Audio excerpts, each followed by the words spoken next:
Welcome friends, जय भारत, जय Hindustan. This is Mayank Rajesh and you are watching info and study. Friends, from today we are going to start ancient history of south India, यानी कि दक्षिण भारत का जो प्राचीन इतिहास है उसे हम पढ़ने वाले हैं। इसको जब आप पढ़ेंगे तो आपको लग जाएगा कि दक्षिण भारत का जो प्राचीन इतिहास है वो कवर करता है major portion of the early medieval phase. जब मैं मेडिएवल हिस्ट्री पढ़ा रहा हूं, वहां पे भी क्लासेस आपकी चल रही है, तो वहां पे भी मैं बार बार ये बताते रहता हूं, ठीक है। इसलिए इसको पढ़ना जरूरी है और जो चीज यहां हम पढ़ लेंगे वहां पढ़ने की जरूरत नहीं है। देखिए, मैं आपको एक बार समझा दूं, अभी मैं इन टॉपिक्स पे भी बात करूंगा। ये इंट्रो क्लास मैंने बनाया ही इसलिए है कि आपको बता सकूं कि अर्ली मेडिएवल फेज का क्या रिलेशन है साउथ इंडिया के एंशिएंट हिस्ट्री से। देखिए, मैं जब आपको मेडिएवल पीरियड पढ़ा रहा हूं, जब पढ़ाना मैंने क्लास जो शुरू किया उसमें हमेशा बताते रहता हूं कि मेडिएवल फेज को हम दो पार्ट में बांट देते हैं। मेडिएवल इंडिया को एक अर्ली और दूसरा लेटर, ठीक है। पूर्व मध्यकाल और उत्तर मध्यकाल, ठीक है। ये जो पूर्व मध्यकाल है इसी को राजपूत पीरियड कहते हैं और ये जो है मुस्लिम पीरियड है यहाँ पर, यानी दिल्ली सल्तनत और मुगलों का जो शासनकाल होगा वो हम लेटर फेज में पढ़ेंगे, ठीक है। हम मेडिएवल पीरियड जब पढ़ रहे हैं तो वहाँ पे हम यहाँ पर हैं, ठीक है, जहाँ पे हम अर्ली मेडिएवल पीरियड की चर्चा कर रहे हैं। और इसको हमने तीन पार्ट में बांटा था, नॉर्थ इंडिया, साउथ इंडिया और मुस्लिम इन्वेजन। अब देखिए, नॉर्थ इंडिया को तो हम पढ़ रहे हैं, वहीं पे राजपूतों का ओरिजिन हम देख रहे हैं नॉर्थ इंडिया में कि कैसे हर्षवर्धन के बाद नॉर्थ इंडिया में कई राजपूत किंगडम्स उभर के आते हैं। हाँ, जैसे कि गुर्जर प्रतिहार आपको राजस्थान और गुजरात वाले क्षेत्र में है। यहाँ पे गुजरात वाले क्षेत्र में चालुक्य हैं जिन्हें सोलंकी कहा जाता था, ठीक है। मालवा वाले क्षेत्र में परमार हैं। हाँ, कन्नौज वाले क्षेत्र में गढ़वाल हैं। आपको बुंदेलखंड वाले क्षेत्र में चंदेल हैं। तो आपको अजमेर और दिल्ली वाले क्षेत्र में चौहान है। तो तमाम चीज़ों को हम यहाँ नॉर्थ इंडिया में देख रहे हैं वहाँ पर, ठीक है। तो मैंने जो बांटा था नॉर्थ इंडिया और साउथ इंडिया, और अर्ली मेडिएवल फेज का जो टाइम पीरियड मैंने बताया था, ये टाइम पीरियड आपको कई जगह आपको मिलेगा 7th to 8th century AD, ठीक है। Century AD, sorry 7 to 12th century AD. और कई जगह इसको कहा जाएगा, देख लीजिए, इसको कहा जाएगा 8 to 12 सेंचुरी एडी। यही टाइम पीरियड कई एग्जाम में 7 to 12 सेंचुरी एडी आता है और ये ऑप्शन नहीं होगा, कई एग्जाम में ये ऑप्शन होगा तो ये नहीं होगा।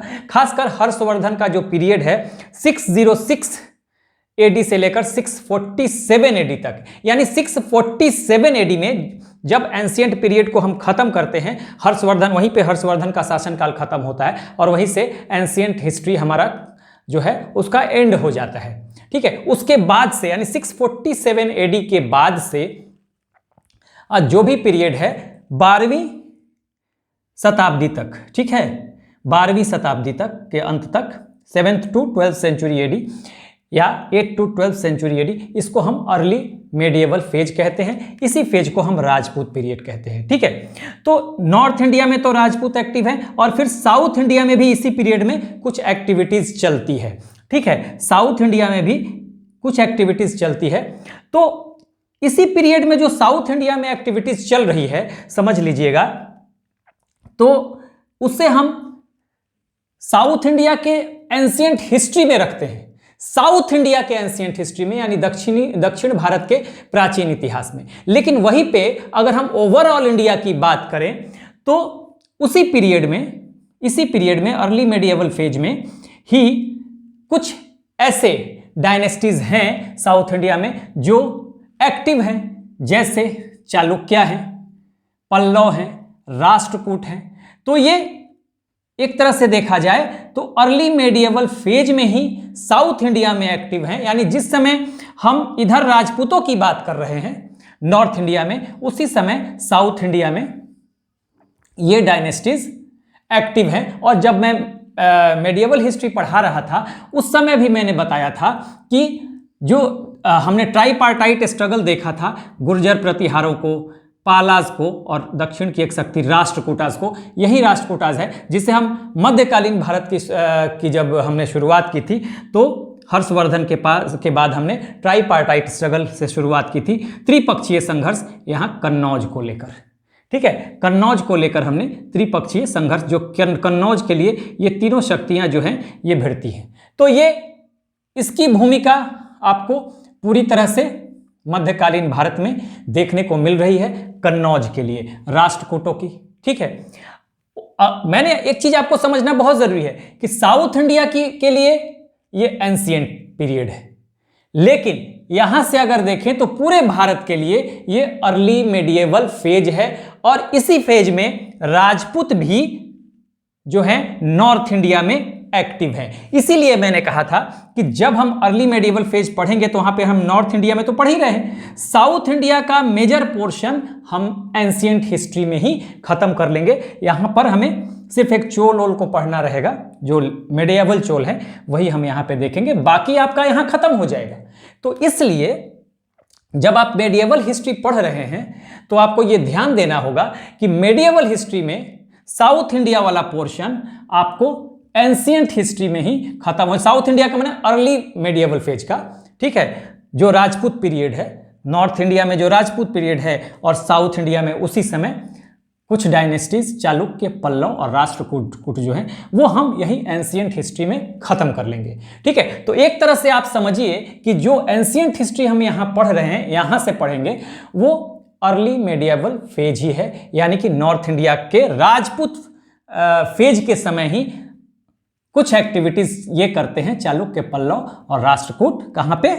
साउथ इंडिया में। राष्ट्रकूट तो नॉर्थ इंडिया में भी आ गए थे कन्नौज को के संघर्ष को लेकर। ठीक है, तो यहां पर आपको यही समझना है कि हम नॉर्थ इंडिया मेडिएवल पीरियड में पढ़ रहे हैं, अब खत्म ही होने वाला है, कुछ थोड़ा बहुत बाकी है। नॉर्थ इंडिया जैसे ही खत्म होगा यहाँ पे हम लेटर चोलों को पढ़ेंगे, यहाँ पे हम अर्ली चोल को पढ़ेंगे, अभी मैं बताऊंगा, और लेटर चोलास को यहीं पे पढ़ेंगे हम। ठीक है, और यहीं पे हम साउथ इंडिया को खत्म कर देंगे। यहाँ पे हम मेडिएवल पीरियड में ज़्यादा नहीं पढ़ेंगे क्योंकि वो सारा यहाँ खत्म हो रहा है अर्ली मेडिएवल फेज का। ठीक है ना, और फिर हम मुस्लिम इन्वेजन देखेंगे, अरबों का और तुर्कों का, और फिर यहाँ पर लेटर को भी हमने दिल्ली सल्तनत, डीएस और मुगल्स, ये मुस्लिम शासन यहाँ से शुरू हो जाएगा। ठीक है, तो ये हम बांट देंगे, दिल्ली सल्तनत, मुगल्स। तो मेडिएवल पीरियड इस तरह से है हम जो पढ़ रहे हैं। मेडिएवल पीरियड को दो पार्ट में हमने बांटा था, अर्ली और लेटर। अर्ली को हम नॉर्थ इंडिया, साउथ इंडिया, मुस्लिम इन्वेजन के रूप में देख रहे थे, और यहाँ से मुस्लिम शासन की शुरुआत हो जाएगी दिल्ली सल्तनत के रूप में और बाद में मुगलों के रूप में। ठीक है, यानी मुस्लिम शासन यहाँ होगा। नॉर्थ इंडिया को हम बड़े अच्छे से पढ़ रहे हैं, जहाँ हम राजपूतों के डायनेस्टीज को, उनके ओरिजिन को, सबको समझ रहे हैं, ट्राईपार्टाइट स्ट्रगल भी देखा है। और साउथ इंडिया जैसे ही हम यहाँ पे आएंगे तो सिर्फ यहाँ पे मैं बताऊंगा अभी कि सिर्फ लेटर चोलों को पढ़ेंगे, यहाँ हम अर्ली चोलों को पढ़ने वाले हैं संगम एज में, अभी मैं बताऊंगा। यहाँ पे यहाँ का जो मेजर पोर्शन है यही कवर हो रहा है। ठीक है, तो इसको आपको समझना पड़ेगा। तो अब आइए हम समझते हैं कि देखिए ये संगम एज है, वकाटक है, चालुक्य हैं, पल्लव हैं और राष्ट्रकूट है, जिनको हमें पढ़ना है। अब देखिए सबसे पहले मैं चाहता तो संगम एज से शुरुआत कर देता। ठीक है, संगम एज से शुरुआत कर देता, लेकिन एक तो इसको समझाना था कि कैसे इसका लिंक जो है अर्ली मेडिएवल फेज से है। दूसरी बात कि यहां ऐसे बताने से एक इंट्रो क्लास के रूप में आपको पता चल जाएगा कि किस पीरियड से ये जुड़े हुए हैं। ठीक है, ऐसे बड़ा कंफ्यूजन है, आपको पता नहीं चलेगा। देखिए यहां से मैं अभी आपको बताऊंगा, इनका पीरियड 300 बीसी से 300 एडी तक का है, बीसी से एडी। ठीक है ना, संगम एज का पीरियड।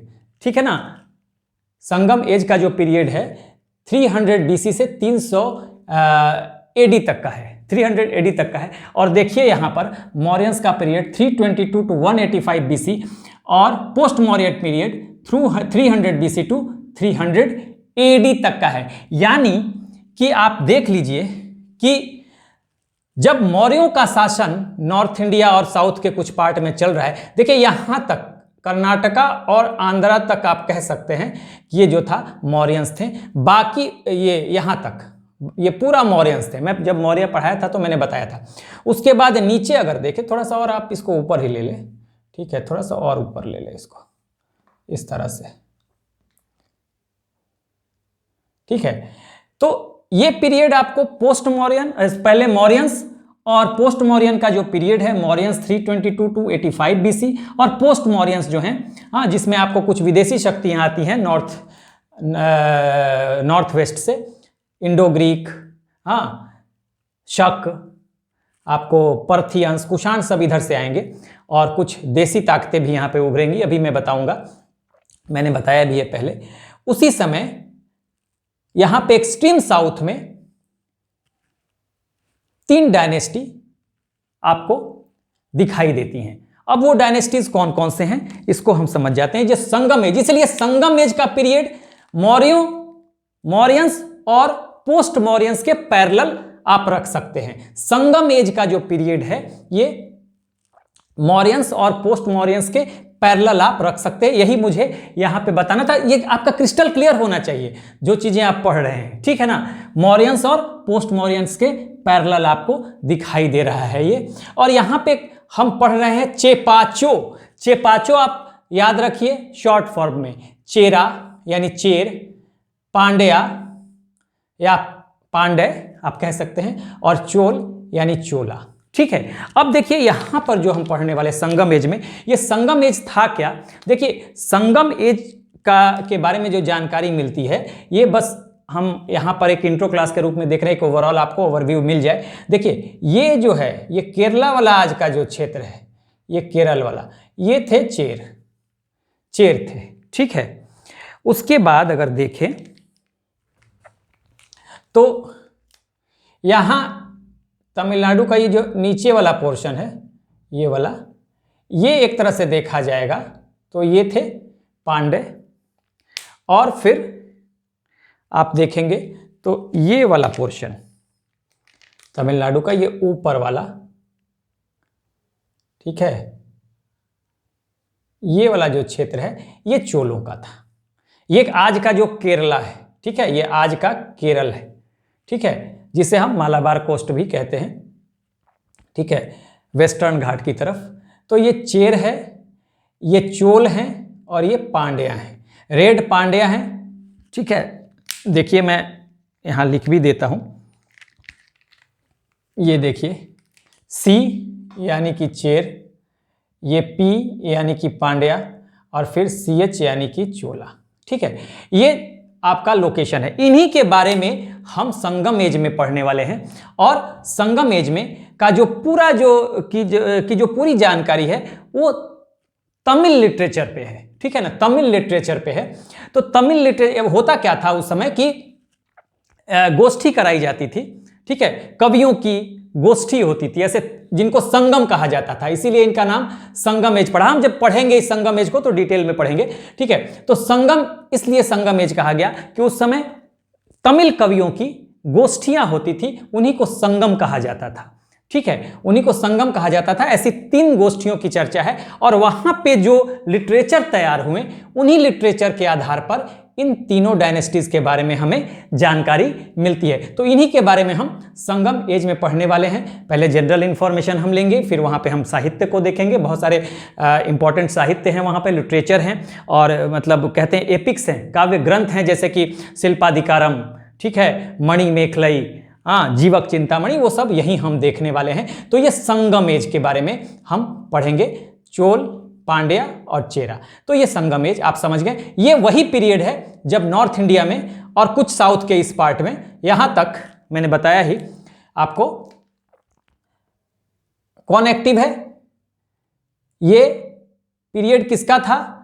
ये पीरियड आपका था, मैंने बताया, पहले मौर्यंस 322 से 185 बीसी, और उसके बाद पोस्ट मौर्यंस में का जो पीरियड है 200 बीसी से 300 एडी तक, यानी देख लीजिए 300 बीसी से 300 एडी तक का संगम एज का टाइम है। तो निश्चित तौर पर मौर्यंस और उसके बाद पोस्ट मौर्यंस के रूप में उनके उत्तराधिकारी जब आएंगे, चाहे वो इधर से इंडो ग्रीक आए, हाँ, सीथियंस आए, कुषाण आए, पर्थियंस आए, और चाहे कुछ देशी ताकतें यहाँ पर सातवाहन, कण्व, पहले शुंग, फिर वहीं पे कण्व, फिर नीचे यहाँ पे महाराष्ट्र वाले एरिया में सातवाहन। तो ये जो पूरा पीरियड था, हाँ, मौर्यंस और पोस्ट मौर्यन पीरियड्स जो हम इधर देख रहे थे, इसके ऊपर यहां पे हम देखेंगे उसी पीरियड में संगम एज को। ठीक है, तो मेरे ख्याल से आप समझ गए, ये पूरा एंशिएंट पीरियड है, क्योंकि एंशिएंट का जो समय है 647 के पहले तक, 647 एडी में आकर हर्षवर्धन के शासनकाल का जो अंत होता है वहीं पे एंशिएंट खत्म हो जाता है। लेकिन आपको ये पता चल रहा है कि 300 बीसी से 300 एडी हर्षवर्धन के शासनकाल के पहले का समय है, इसलिए कंप्लीट इसको हम एंशिएंट में रखेंगे। ठीक है, आगे मेडिवल से, अर्ली मेडिवल फेज से ये जुड़ जाएगा। उसके बाद देखिए वकाटक।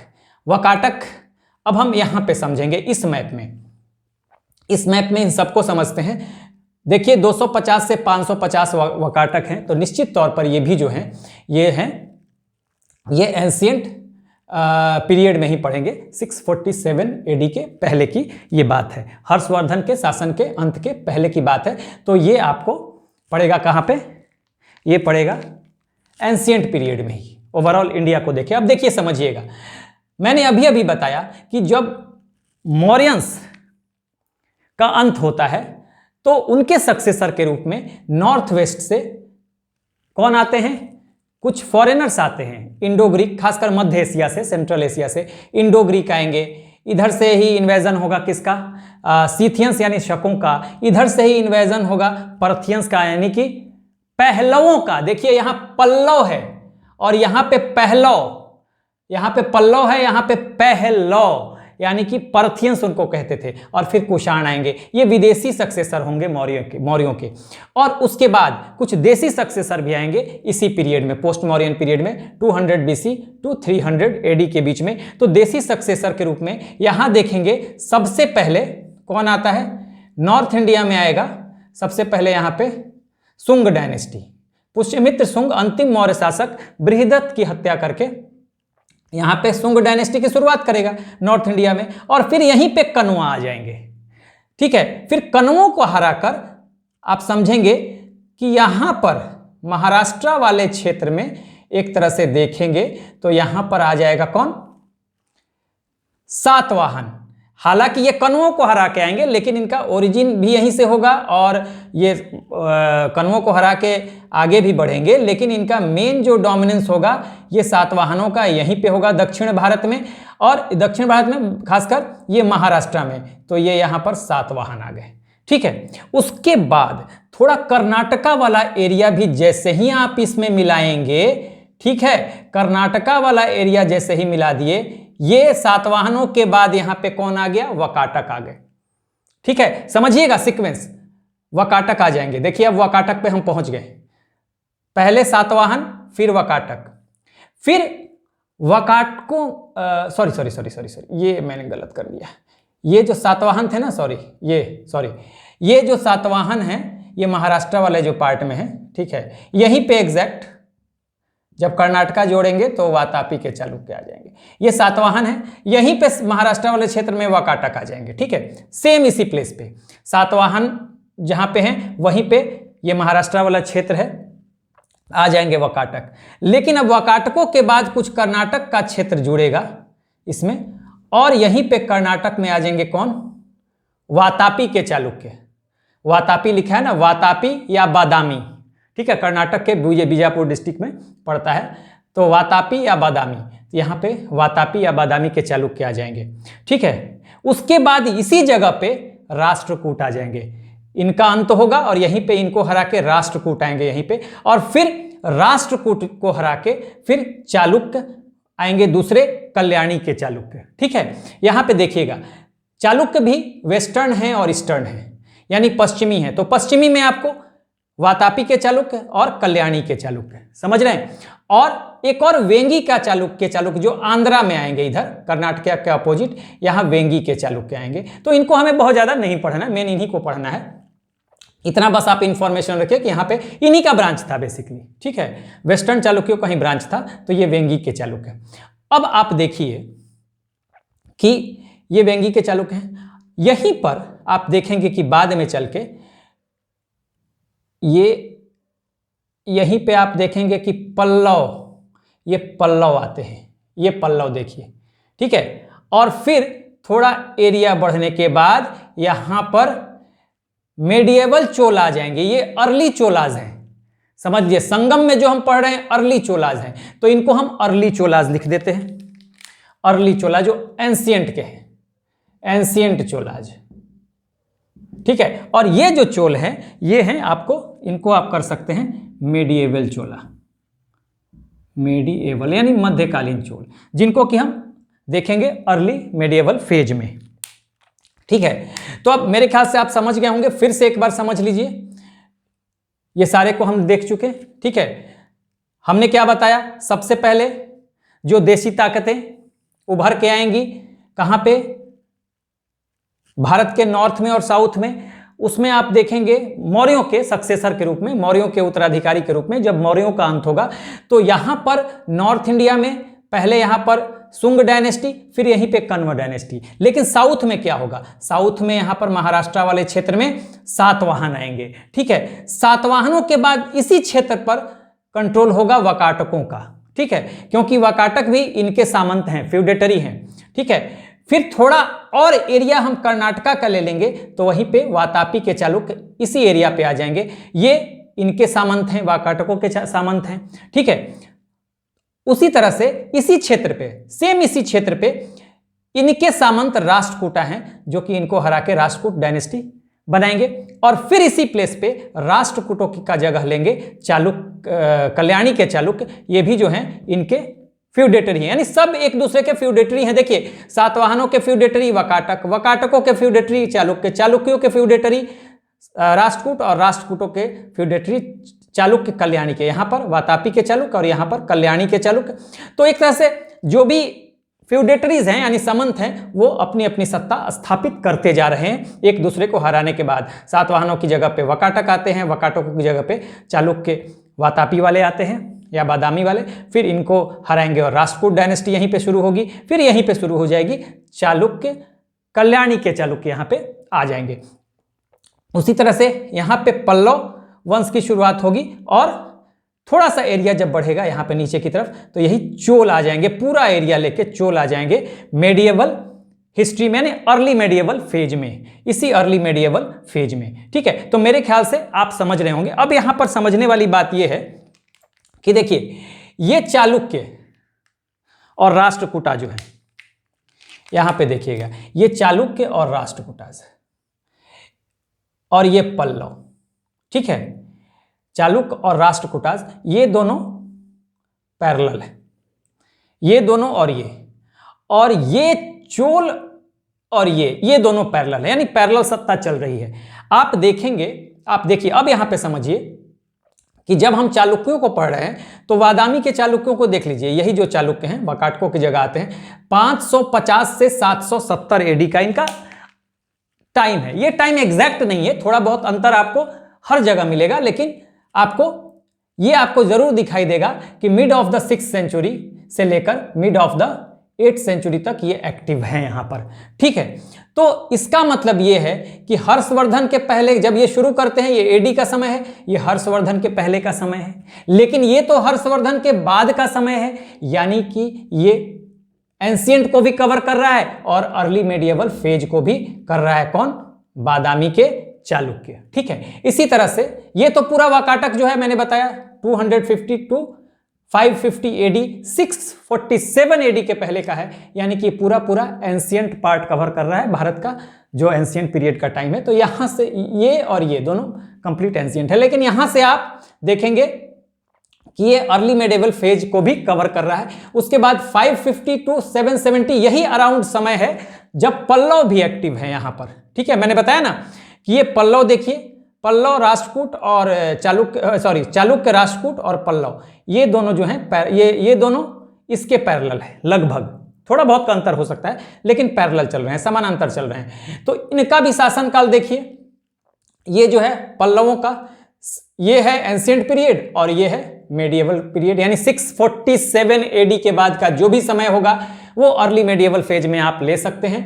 और 12वीं सेंचुरी के पहले का 647 एडी से लेकर 12वीं सेंचुरी तक का जो समय है उसे आप अर्ली मेडिएवल फेज ले सकते हैं। उसी को नॉर्थ इंडिया में मैं बार बार बता रहा हूं राजपूत फेज भी कहा जाता है।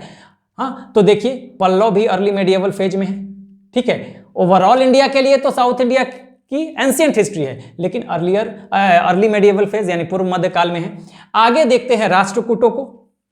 देखिए इनका तो कंप्लीट 752 टू 932 एडी, ठीक है। तो देखिए ये 770 तक है, ये 772 में आ जाते हैं, तो लगभग पैरेलल चल रहे हैं ना। देख लीजिए ये भी 550 टू 770 एडी तक है, ठीक है, और ये भी 770 एडी तक है।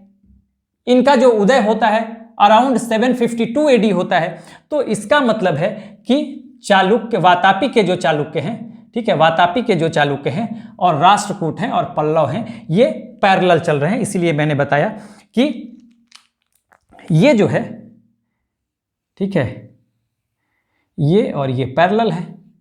और फिर कल्याणी के चालुक्य और चोल बाद में आएंगे, तो चोलों को हम यहाँ पे पढ़ेंगे। साउथ इंडिया के एक चोल जो यहाँ हैं ये एंशिएंट चोल हैं जो संगम एज में हम देखेंगे, और फिर मेडिएवल चोल आएंगे तो उनको हम यहाँ पे पढ़ेंगे। बाकी साउथ इंडिया में सब हम यहीं पे पढ़ने वाले हैं, ठीक है। इसलिए मेडिएवल हिस्ट्री को समझने के लिए आप एंशिएंट हिस्ट्री भी साउथ इंडिया का अच्छे से कवर कीजिए, ठीक है। तो ये कल्याणी के चालुक्य और चोल, ये दोनों पैरेलल चलेंगे। इसकी बात वैसे भी देख लीजिए कि मैंने ये बताया था कि 3 शक्तियां कहां पे, गुर्जर प्रतिहार, यहां पे गुर्जर प्रतिहार। जब हम राजपूत पीरियड पढ़ रहे हैं मेडिएवल हिस्ट्री में, गुजरात और राजस्थान वाले क्षेत्र में, इधर आपको पालाज, ये देखिए मैं जी लिख रहा हूं, ये पी लिख रहा हूं, बंगाल और बिहार वाले क्षेत्र में। और दक्षिण की एक शक्ति होगी राष्ट्रकूट। ये तीनों, यहां उत्तर प्रदेश में कन्नौज है, हर्षवर्धन के बाद कन्नौज का जो डोमिनेंस है बढ़ेगा, उसका प्रेस्टीज बढ़ेगा, स्टेटस बढ़ेगा। पाटलिपुत्र का जगह जो है या मगध का जो जगह है वो कन्नौज ले लेता है, बता चुका हूं मैं। तो ये जो कन्नौज है, ठीक है, ये जो कन्नौज है यही कन्नौज है। तो इसी के लिए तीनों शक्तियां भिड़ती हैं, जिसमें गुर्जर प्रतिहारियों की अंत में जीत होगी। तो आप देख रहे हैं कि एंशिएंट हिस्ट्री जो हम पढ़ रहे हैं साउथ इंडिया का, उसमें हम राष्ट्रकूटों को तो पढ़ रहे हैं। ये वही राष्ट्रकूट हैं जो अर्ली मेडिएवल फेज में, हाँ, कन्नौज के लिए जो संघर्ष होता है, ट्राइपार्टाइट स्ट्रगल या त्रिपक्षीय संघर्ष, उसमें एक अहम भूमिका निभा रहे हैं, ठीक है, इंपॉर्टेंट रोल प्ले कर रहे हैं। इसका मतलब सीधा सीधा निकलता है कि देखिए यहां से लेकर यहां तक,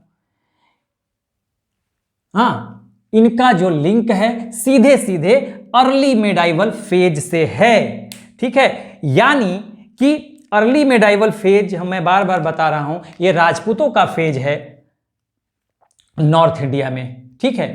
तो जो पूरे भारत के लिए अर्ली मेडिएवल फेज है, वही साउथ इंडिया के लिए आप अगर देखें तो एंशिएंट हिस्ट्री का पार्ट है। यानी जो हम साउथ इंडिया के लिए, दक्षिण भारत के लिए प्राचीन इतिहास या एंशिएंट हिस्ट्री पढ़ते हैं, उसका मेजर पोर्शन जो है वो अर्ली मेडिएवल फेज में आता है, जिसको कि हम यही कवर कर लेंगे। यहाँ सिर्फ हम लेटर चोलों को पढ़ेंगे, मेडिएवल यानी मध्यकालीन चोलों को हम पढ़ने वाले हैं। अर्ली मेडिएवल फेज में ये चोल भी थे, तो इनको हम पढ़ेंगे यहाँ पर। बाकी आपका साउथ इंडिया में, यहाँ हम नॉर्थ इंडिया में सारा जो खत्म करेंगे, चाहे वो राजपूत डायनेस्टी हो, हिंदू शाही हो, और जो हिंदू शाही है और राजपूत हैं, कश्मीर के बारे में भी थोड़ा देखने वाले हैं।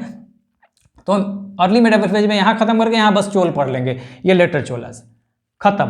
बाकी जो ये सब जो है ना, चालुक्य, पल्लव और राष्ट्रकूट, वो हम एंशिएंट हिस्ट्री वाले पार्ट में ही पढ़ लेंगे साउथ इंडिया के। अब यहाँ पर जो है, यहाँ पर चालुक्य और पल्लव का भी देखिए पैरेलल हैं, तो चालुक्यों और पल्लवों का भी संघर्ष देखने के लिए मिलेगा, ठीक है, एंशिएंट हिस्ट्री में। ये भी हम देखेंगे, ठीक है।